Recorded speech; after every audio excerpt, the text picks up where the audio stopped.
This is the story of two teenager Fran Marco, 17, Beatrice, 15. We will follow their lives over a period of 10 years. The action takes place in Rome and Paris. Marco is the son of a working-class family and lives with his parents in Rome on 12th floor of a housing project. Italian state builds these houses for people of the low social classes.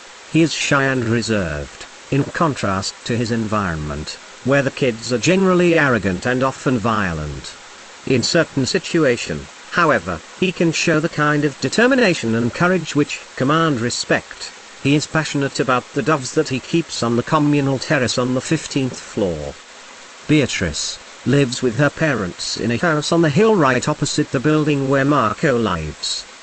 Beatrice's house is a villa as we intend in Italy with the name of villa, elegant house.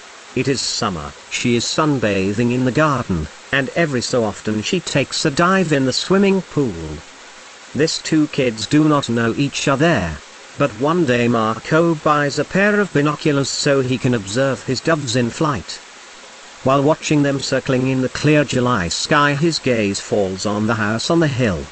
He adjusts the focus and for the first time sees Beatrice. She is beautiful, with long curly hazel-colored hair and a stunning body. Marco is immediately captivated. Fran, an insane desire to know her burns inside him. Unfortunately, this won't be easy. He is aware of the wide social gulf that separates them, and this stops him from making any kind of attempt. The days go by and he becomes more and more frustrated, when the doves come unexpectedly to his rescue. In the heat of the summer they cool off from time to time by diving into Beatrice's pool. When Marco notices this habit of theirs, he is euphoric, and devises an unusual way in which to get in contact with the girl. His idea is to attract attention to the doves by tying long colored ribbons to their feet together with messages reading, "Hi, my name is Marco and I'm watching you from a building opposite your house. If you want to call me, my number is 34. He does not lose any time before putting his plan into action. He calls for all his feathered friends and ties 3 yards of colored ribbon to their legs.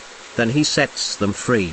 Obviously the doves do not fly straight to the swimming pool, but after a week of trying, Marco finally achieves his objective. Beatrice notices a dove playing in the pool and, thanks to the fact that someone has tied a long ribbon to its leg, she catches it as easily as if she were taking a dog by the lead. So Marco gets to know Beatrice, she calls him and they meet. Fate has decided that Beatrice should be strongly attracted to Marco. It is the beginning of a long and intense love story, of the kind that only teenagers are capable. It goes on for months. Unfortunately, however, Beatrice's father, a successful lawyer, cannot tolerate his daughter's relationship with a boy who is uncultured and, even worse, working people class. Frown. On more than one occasion he shows his steadfast opposition by badly humiliating Marco. For Marco this is a distressing period. He regrets not finishing high school. Frown. He resents his parents for their ordinariness and, as if all this was not enough, after a fight over scooter race, someone kills his doves as a revenge. He feels as if the world is falling in on him. He feels as if he does not have the will to carry on. He is experiencing one of those critical adolescent periods which could lead down the road to drug abuse or even suicide. During this time Marco starts hanging out with certain people. They often go to Piazza Navona, a very ancient square in Rome. This is where Marco meets a rich and distinguished Frenchman of about 50 years old, called Alan. This is how they meet. Alan had been shopping and had a lot of parcel.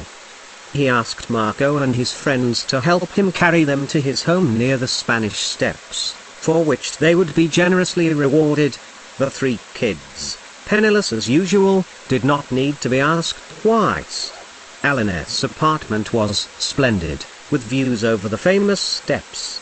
There were objets d'art everywhere, from paintings to ornaments, and even a finely inlaid grand piano.